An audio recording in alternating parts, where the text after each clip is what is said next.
Hi friends, मैं हृदय स्वागत करता हूं आपका अपना यूट्यूब चैनल हृदयानंद भारद्वाज पर। आज दोस्तों हम इस वीडियो में इलेक्ट्रीशियन ट्रेड थ्योरी का एक महत्वपूर्ण topic occupational safety and health से एमसीक्यू को सॉल्व करेंगे। ठीक है, इससे पहले इसका पार्ट 1 हम दे चुके हैं।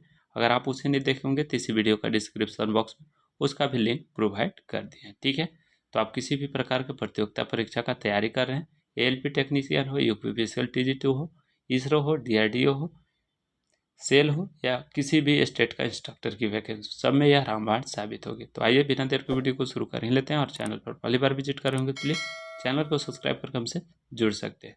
तो आइए फाइनली किस किस तरह के क्वेश्चन इसमें शामिल किए हैं, सभी क्वेश्चन को शानदार तरीका से सॉल्व कर ही लेते हैं। तो आइए सभी क्वेश्चन को शानदार तरीका से सॉल्व करते हैं। और प्रीवियस वीडियो की भांति कुछ महत्वपूर्ण पॉइंट बताऊंगा, उसे आप हो सके तो अपनी नोट्स में लिख लीजिएगा और याद रखिएगा। ठीक है, इससे पहले वाला वीडियो में हम क्वेश्चन नंबर 25 तक सॉल्व करा दिए हैं। अगर आप उसे भी नहीं देखे होंगे पार्ट 1, तो इसी वीडियो का डिस्क्रिप्शन बॉक्स में उसका लिंक प्रोवाइड कर लिए हैं, आप ज़रूर उसे भी देख लीजिएगा। ठीक है, आज जो हम क्वेश्चन सॉल्व करेंगे इसमें क्वेश्चन नंबर 26 से सॉल्व करेंगे। ठीक है, तो आइए देख लेते हैं क्वेश्चन नंबर 26 में क्या पूछा गया है। तो क्वेश्चन नंबर 26 में यहाँ पर आपसे पूछा गया है, हेक्सा का जो ब्लेड होता है वो किसका बना होता है।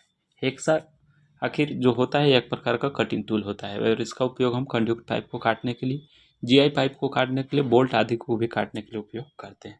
उसी का आपसे पूछा गया कि ब्लेड किसका बना होता है। तो इसके 4 ऑप्शन दिए हुए हैं। ठीक है, पहला ऑप्शन है माइल्ड स्टील का, दूसरा ऑप्शन है स्टेनलेस स्टील का, तीसरा ऑप्शन है ऊंच कार्बन स्टील का और चौथा ऑप्शन है ऊंच स्पीड स्टील का। तो ये 4 ऑप्शन में से जब राइट ऑप्शन चूज कीजिएगा तो हेक्सा का जो ब्लेड बना होता है ऊंच स्पीड स्टील का बना होता है। तो राइट ऑप्शन हम डी के साथ चूज करेंगे, इसे आप ध्यान में रखिएगा।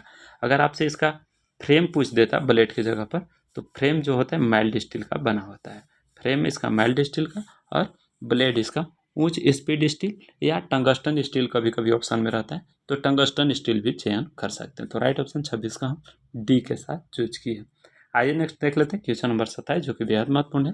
क्वेश्चन नंबर 27 में पूछा गया है, हेक्सा ब्लेड के 2 आसन दांतों के बीच की दूरी को कहते हैं। तो इसके भी 4 ऑप्शन दिए हुए हैं। ब्लेड की विशिष्टता कहा जाता है, ब्लेड की पिच कहा जाता है, ब्लेड की उपाधि कहा जाता है और ब्लेड का आकार कहा जाता है। तो 2 दांतों के बीच की दूरी को हम ब्लेड पिच के नाम से जानते हैं। तो राइट ऑप्शन हम 27 का बी के साथ चूज करेंगे। ठीक है, आइए नेक्स्ट देख लेते हैं क्वेश्चन नंबर 28। क्वेश्चन नंबर 28 बेहद महत्वपूर्ण है। यहाँ पर आपसे पूछा गया है 28 में, क्या होगा जब हेक्सा की ब्लेड के कटिंग के दौरान उसके फ्रेम को अधिक हम सख्त यानी कि कसकर टाइट कर देंगे। ठीक है, तो इसके भी 4 ऑप्शन दिए हुए हैं। पहला ऑप्शन है ब्लेड मुड़ जाएगा, दूसरा ऑप्शन है ब्लेड वैसा ही रहेगा, तीसरा ऑप्शन है ब्लेड टूट जाएगा और चौथा ऑप्शन है ब्लेड का स्थान गलत स्थान होगा। ठीक है, तो हम जानते हैं कि अगर कटिंग के दौरान अगर उसको फ्रेम को टाइट कर देते हैं अधिक ब्लेड को, तो उसका ब्लेड जो है टूट जाता है। तो राइट ऑप्शन है यहाँ पर हम 28 का सी के साथ चूज करेंगे, इसे आप ध्यान में रखिएगा। ठीक है, तो आइए नेक्स्ट देख लेते हैं क्वेश्चन नंबर 29, जो कि बेहद महत्वपूर्ण है। क्वेश्चन नंबर 29 में पूछा गया है, किसी हेक्सा ब्लेड के दांत का आकार उसके पिच के सीधा संबंधित होता है। ठीक है, तो पिच का विवरण कैसे दिया जाता है। तो पहला ऑप्शन है हेक्सा ब्लेड की पूरी लंबाई से, दूसरा ऑप्शन है 100 mm प्रति लंबाई से, तीसरा ऑप्शन है 25 mm की प्रति लंबाई से और चौथा ऑप्शन है 10 mm की प्रति लंबाई से। तो ये 4 ऑप्शन में से जब राइट ऑप्शन चूज कीजिएगा तो 29 का राइट ऑप्शन जो है सी के साथ चला जाएगा। हम जानते हैं कि 2 दांतों के बीच की जो दूरी होता है उसको पिच कहा जाता है। वो कितना, उसका पिच का जो विवरण होता है कितना mm प्रति लंबाई होता है, तो 25 mm प्रति लंबाई। राइट ऑप्शन सी के साथ चूज कीजिएगा। बेहद महत्वपूर्ण क्वेश्चन है 29, इसे आप ध्यान में रखिएगा। ठीक है, आइए नेक्स्ट देख लेते हैं क्वेश्चन नंबर 30। और क्वेश्चन नंबर 30 में हमसे पूछा गया है, धातु सीट को काटने के लिए हेक्सा ब्लेड का कौन सा पिच वाला उपयुक्त होता है। यानी कि हेक्सा जो ब्लेड होता है धातु सीट काटने वाला, वह कौन सा पिच उपयुक्त होता है। तो इसके भी 4 ऑप्शन दिए हुए हैं। पहला ऑप्शन है 14 TPI वाला, दूसरा ऑप्शन है 18 TPI वाला और तीसरा ऑप्शन है 24 TPI वाला और चौथा ऑप्शन है 32 TPI वाला। ठीक है, तो ये 4 ऑप्शन में से जब राइट ऑप्शन चूज कीजिएगा तो 30 का राइट ऑप्शन जो है डी के साथ चला जाएगा। 32 TPI वाला उपयुक्त होता है धातु सीट को काटने के लिए। ठीक है, तो राइट ऑप्शन हम 30 का डी के साथ चूज किए। और टीपीआई का फुल फॉर्म क्या होता है, अगर आप जानते होंगे तो इसी वीडियो का कमेंट बॉक्स में ज़रूर कमेंट करके बता दीजिएगा। अगर आपका राइट आंसर आता है तो मैं ज़रूर रिप्लाई कर दूंगा। ठीक है, तो आइए नेक्स्ट देख लेते हैं क्वेश्चन नंबर 31। 31 में पूछा गया हमसे, किसी स्टील डंडे को डॉट डॉट के भांति प्रयोग नहीं करना चाहिए। यानी कि डंडे के भांति किसका प्रयोग नहीं करना चाहिए, ये आपसे पूछा गया है। तो इसके भी 4 ऑप्शन दिए हुए हैं। पहला ऑप्शन है स्क्रू ड्राइवर, दूसरा ऑप्शन है यहाँ पर हथौड़ा, तीसरा ऑप्शन है चाकू और चौथा ऑप्शन है उपयुक्त सभी। तो ये 4 ऑप्शन में से जब राइट ऑप्शन चूज कीजिएगा तो 31 का राइट ऑप्शन डी के साथ चला जाएगा। ठीक है, ये सभी जो उपकरण है इसको हम डंडे के भांति इसको हम प्रयोग नहीं करेंगे, क्योंकि इस पर अगर स्क्रू ड्राइवर को अगर डंडे के भांति प्रयोग करेंगे, ठोकेंगे, तो इसका इंसुलेशन खत्म हो जाएगा। हथौड़े का भी और चाकू का भी इंसुलेशन छिलने का डर रहता है। तो ये सभी राइट ऑप्शन हो जाएगा।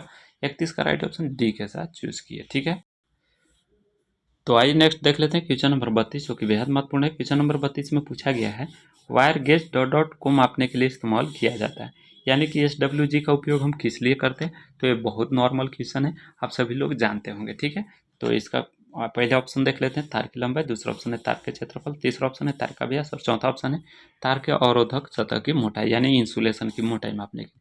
तो ये 4 ऑप्शन में से जब राइट ऑप्शन चूज कीजिएगा तो 32 का राइट ऑप्शन सी के साथ चला जाएगा। SWG का प्रयोग हम तार का व्यास ज्ञात करने के लिए उपयोग करते हैं। तो राइट ऑप्शन हम यहाँ पर सी के साथ चूज करेंगे। इसी प्रकार एक और वायर गेज होता है AWG। तो AWG होता है, इसको हम अमेरिकन वायर गेज कहते हैं। और यह जो होता है SWG होता है स्टैंडर्ड वायर गेज होता है, और इसमें जो सीमा होता है 0 से 36 परास सीमा होता है मापने का। ठीक है, और 0 इसका सबसे बड़ा माप होता है और 36 सबसे इसका छोटा माप होता है। तो ये सब आप सभी लोग जानते हैं। और AWG को हम मील में व्यक्त करते हैं और SWG को MM में व्यक्त करते हैं। तो ये भी महत्वपूर्ण पॉइंट है, इसे आप ध्यान में रखिएगा। बाकी 32 का राइट ऑप्शन हम सी के साथ चूज किया। आइए नेक्स्ट देख लेते हैं क्वेश्चन नंबर 33, जो कि बेहद महत्वपूर्ण है। क्वेश्चन नंबर 33 में पूछा गया है सिरे के पास पास छोटे तार व केबल को काटने के लिए प्रयुक्त औजार साधारणतः डॉट डॉट होती है। तो पहला ऑप्शन है इलेक्ट्रिशियन चाकू होता है, दूसरा ऑप्शन है कर्निक कटिंग प्लायर होता है, तीसरा ऑप्शन है कॉम्बिनेशन प्लायर होता है और चौथा ऑप्शन है कैंची होता है। तो ये 4 ऑप्शन में से जब राइट ऑप्शन चूज कीजिएगा तो 33 का राइट ऑप्शन बी के साथ चला जाएगा। कर्निक कटिंग प्लायर को हम विकर्निक कटिंग प्लायर भी कहते हैं, डायगोनल कटिंग प्लायर। ठीक है, इसे आप ध्यान में रखिएगा। और इसका अन्य जो नाम होता है साइड कटिंग प्लायर होता है, इसे भी आप ध्यान में रखिएगा। और इसका उपयोग हम कम व्यास के तार को काटने के लिए प्रयोग करते हैं। तो राइट ऑप्शन यहाँ पर हम 33 का बी के साथ चूज की, इसे आप ध्यान में रखिएगा।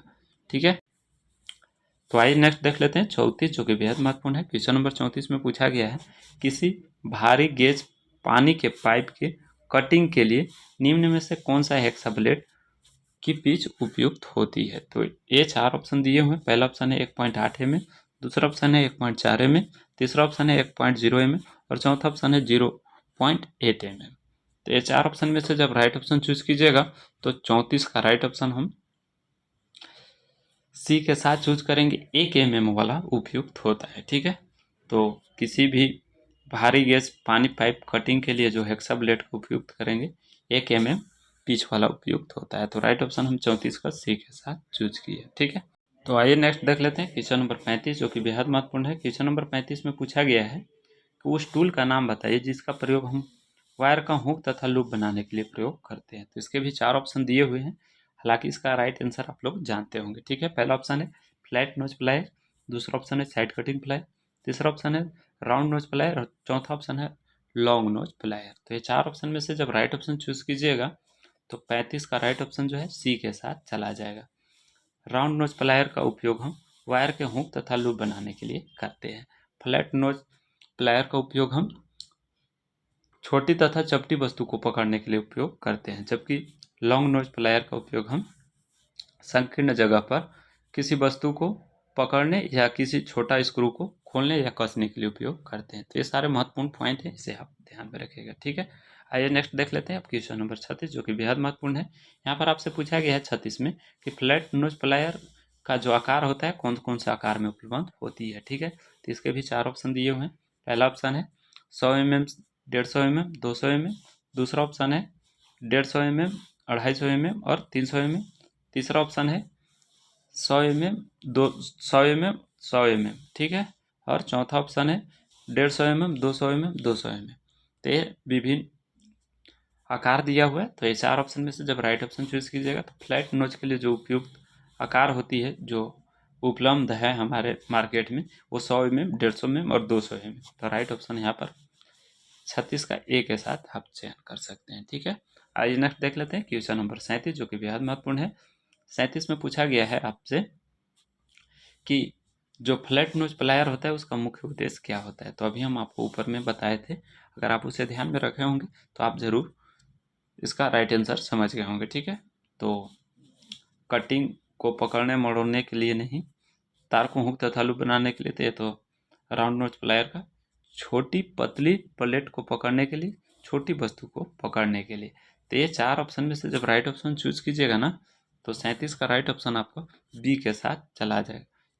चौड़ी यानी कि छोटी और पतली प्लेट, ठीक है, चपटी जिसको बोल सकते हैं, चौड़ी यानी कि चपटी, पतली प्लेट को पकड़ने के लिए हम फ्लैट नोज प्लायर का उपयोग करते हैं। छोटी वस्तु तो हो जाएगा, लेकिन चपटी वस्तु के लिए फ्लैट का उपयोग किया जाता है। ठीक है, तो राइट ऑप्शन यहाँ पर हम 37 का बी के साथ चूज करेंगे, बी इसके लिए उपयुक्त रहेगा। ठीक है, आइए नेक्स्ट देख लेते हैं क्वेश्चन नंबर अब 38 में पूछा गया है किसी जॉब को काटने, मरोड़ने, पकड़ने व कसने के लिए किस प्रकार के औजार का उपयोग किया जाता है। तो पहला ऑप्शन है साइड कटिंग प्लायर का, दूसरा ऑप्शन है, आइए देख लेते हैं,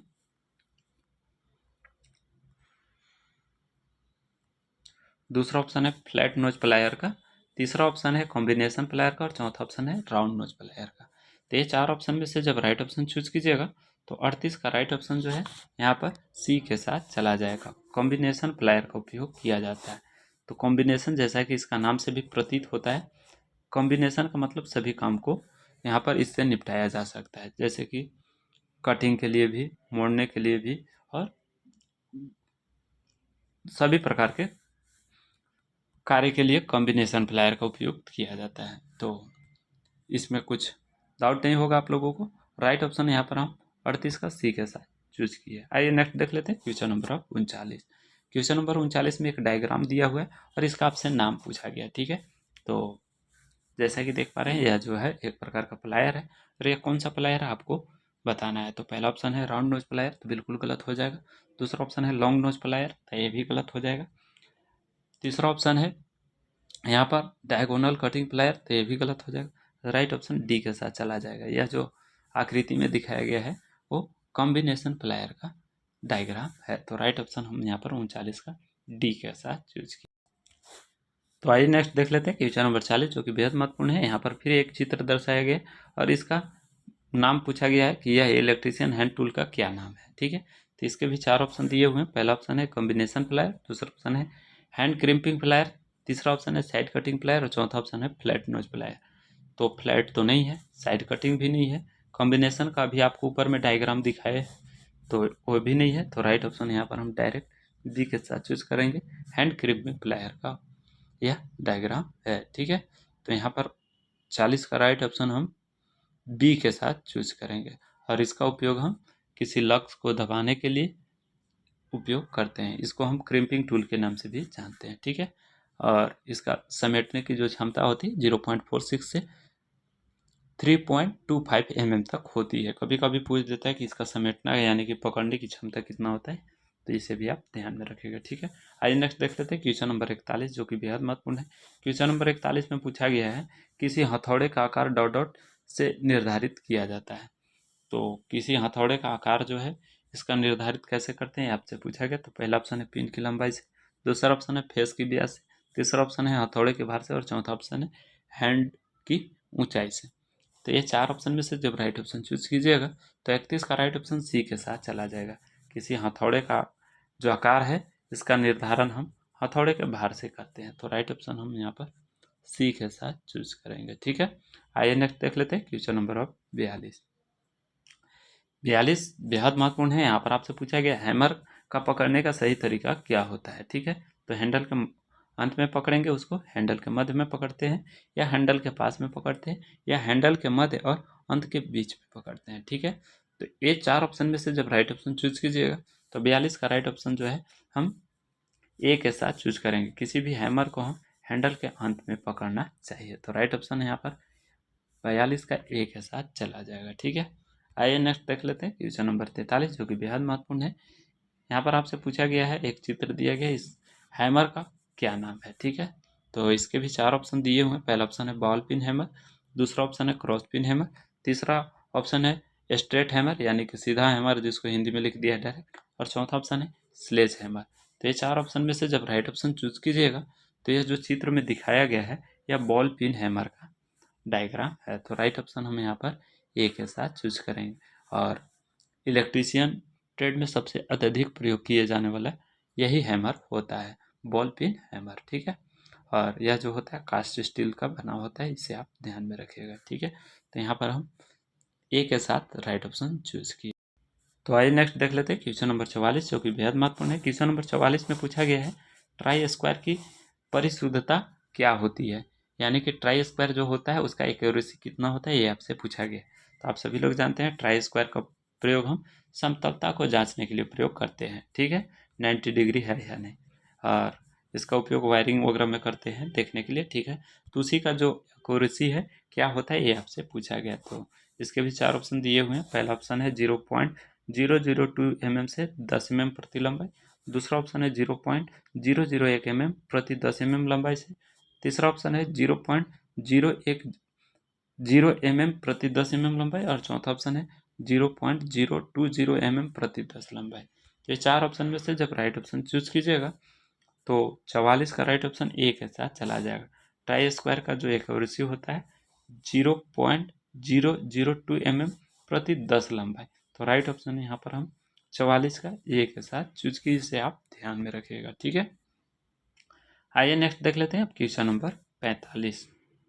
45 बेहद महत्वपूर्ण है। आपसे यहाँ पर पूछा गया 45 में बहुत ही छोटे स्थान व उच्च लीवरेज की आवश्यकता वाले स्थान पर नट को कसने के लिए किस प्रकार के स्पैनर का उपयोग करेंगे। ठीक है, तो इसके भी 4 ऑप्शन दिए हुए हैं।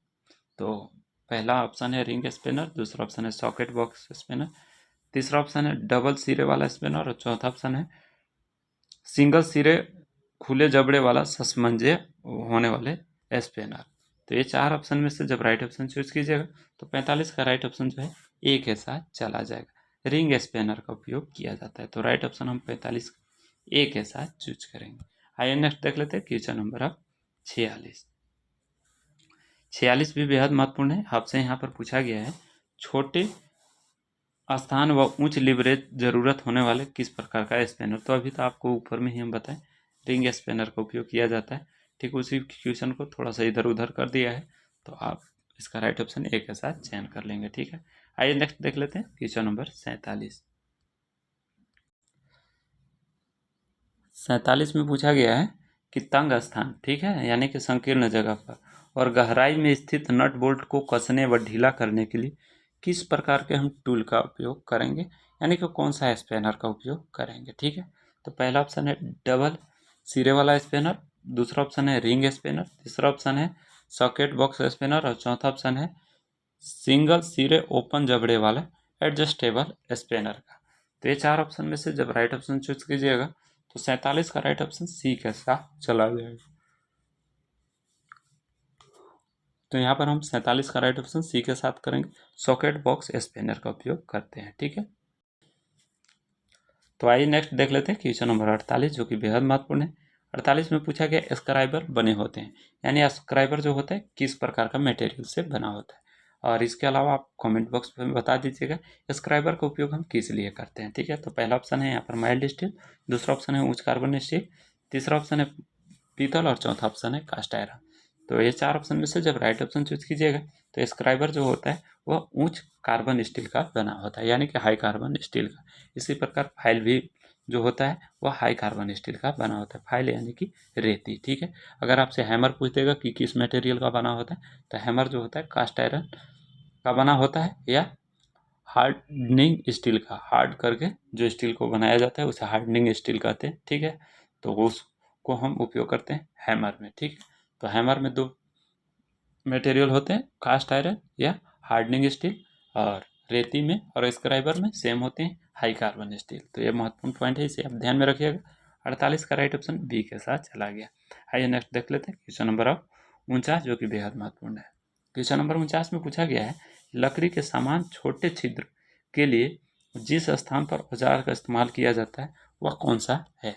तो छोटा छिद्र करने के लिए हम किसका उपयोग करते हैं लकड़ी में, ये आपसे पूछा गया। तो पहला ऑप्शन है ब्रेडाउल का, दूसरा ऑप्शन है जिमलेट का, तीसरा ऑप्शन है पोकर का और चौथा ऑप्शन है राउल प्लग टूल का। ठीक है, तो ये 4 ऑप्शन में से जब राइट ऑप्शन चूज कीजिएगा तो 49 का राइट ऑप्शन ए के साथ चला जाएगा। ब्राउडोल को ही हम पोकर के नाम से जानते हैं, तो इसका दोनों नाम जो है सेम है। और जिमलेट जो होता है इसका उपयोग हम बड़े आकार का जब लकड़ी में होल करना होगा, छेद करना होगा, तो जिमलेट का प्रयोग करते हैं। छोटे आकार के लिए ब्रेडाउल या पोकर का उपयोग करते हैं, जो कि दोनों एक ही है। लेकिन ब्रेडाउल पहला ऑप्शन है, इसलिए इसका राइट ऑप्शन हम फर्स्ट वाला ऑप्शन को ए को ही प्रेफरेंस में रखेंगे। ठीक है, तो 49 का राइट ऑप्शन ए के साथ चला गया। तो आइए नेक्स्ट देख लेते हैं क्वेश्चन नंबर 50, जो कि बेहद महत्वपूर्ण है। और यह क्वेश्चन जो है इस वीडियो का आखिरी क्वेश्चन है। इसका नेक्स्ट पार्ट हम क्वेश्चन नंबर 51 से सॉल्व करेंगे। ठीक है, तो देख लेते हैं क्वेश्चन नंबर 50 में क्या पूछा गया है। रावल टूल प्लग किसके बने होते हैं। ठीक है, तो इसके भी 4 ऑप्शन दिए हुए हैं। रावल प्लग टूल जो होते हैं किसका बना होता है। पहला ऑप्शन है माइल्ड स्टील, दूसरा ऑप्शन है कार्बन स्टील, तीसरा ऑप्शन है स्टेनलेस स्टील और चौथा ऑप्शन है एल्युमिनियम स्टील। तो ये 4 ऑप्शन में से जब राइट ऑप्शन चूज कीजिएगा तो 50 का राइट ऑप्शन बी के साथ चला जाएगा। कार्बन स्टील का बना होता है रावल प्लग टूल, और रावल प्लग टूल का उपयोग हम पत्थर के दीवार को छेद करने के लिए वायरिंग में प्रयोग करने वाला टूल होता है। तो इसे आप ध्यान में रखिएगा। यह होता है कार्बन स्टील का बना होता है।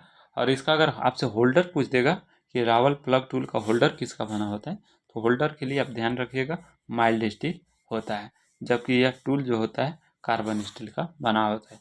तो 50 का राइट ऑप्शन हम बी के साथ चूज की, इसे आप ध्यान में रखिएगा। तो ये छोटा सा आज के लिए वीडियो था, और इसमें हम क्वेश्चन नंबर 26 से क्वेश्चन नंबर 50 तक सॉल्व किए, यानी कि टोटल जो क्वेश्चन सॉल्व किए क्वेश्चन नंबर 25 तक सॉल्व किए। हमारा सीरीज में जो क्वेश्चन का संख्या होता है 25-25 का होंगे। और यह जो टॉपिक है ऑक्यूपेशनल सेफ्टी एंड हेल्थ, इसमें टोटल 120+ MCQ है। ठीक है, तो 5-6 पार्ट है।